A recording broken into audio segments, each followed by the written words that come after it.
Welcome to Variant One Shot. As you all know, Doctor Strange hit theaters in the US this weekend, and I saw it last night. So as I do with all superhero movies, I'm here to give you my thoughts. Also, there's going to be spoilers in this review, because in order for me to give you guys my full thoughts on the movie, I have to mention spoilers. So if you haven't seen the movie yet, this is your spoiler warning. Jumping in head first, I really liked and enjoyed the movie. I thought it was very different from other Marvel movies and a nice change of pace. I think most Doctor Strange fans will also agree they did a fantastic job of adapting Doctor Strange from the comics to the big screen. But before I go on and keep praising the movie, there was a few things I didn't like. So let me talk about those first, and then I'll end on a high note with the good. The first thing that was a little for me personally was the constant shifting of the worlds around them. With that said, I really like that effect. It's very fitting for the character, and I get it's supposed to make the audience feel confused and kind of disoriented, but I just felt like it was overused and sometimes a little too chaotic. It kind of gave me the Transformers effect. Like, you know how in the Transformers movies, when they transform or there's a bunch of them fighting, you really don't know what's happening because there's a bunch of moving parts? Kind of like that, but obviously not as drastic. Less is more, Michael Bay.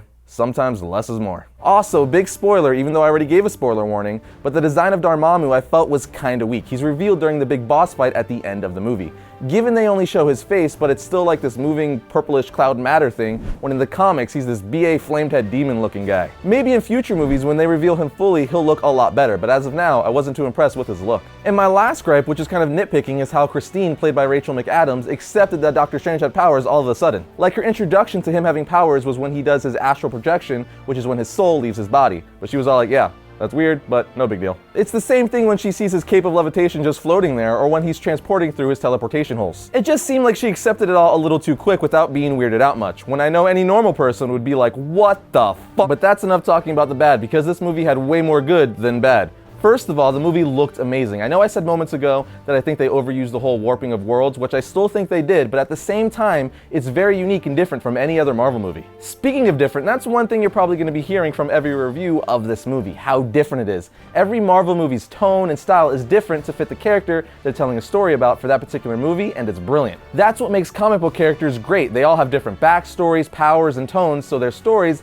need to be told differently, and Marvel Studios gets that. Doctor Strange is a mystical, spellbinding, action-packed free-for-all, and I loved it. I also loved the way they told his origin. They really give you a feel for who Stephen Strange is. He goes from being this arrogant neurosurgeon who basically just wants to save people from recognition to a powerful sorcerer. And how he gets there and his whole character arc was done really well, I thought. His costume was also really cool. Marvel Studios is great at translating the costumes from the comics to the big screen, and they pulled it off once again. It's very similar to the comics, but still has their own unique spin on it. Speaking of costume, his cape of levitation is by far one of the best parts in the movie. The fact that they made his cape a character itself was amazing. Like, his cape would think and do things on its own. Actually, here's the perfect way to describe his cape of levitation in the movie. It's the magic carpet from Aladdin, and it's hilarious. Yes, I just said his cape is hilarious, but tell me I'm wrong. As for the look of the movie, I really dug how bright, colorful, and trippy it all looked, with all the blues, pinks, greens, and so on. You can definitely tell they took inspiration from Doctor Strange creator and artist Steve Ditko, and being the big comic book fan that I am, I really appreciated it. Another thing I thought was awesome was the confrontation with Doctor Strange and Dormammu at the end,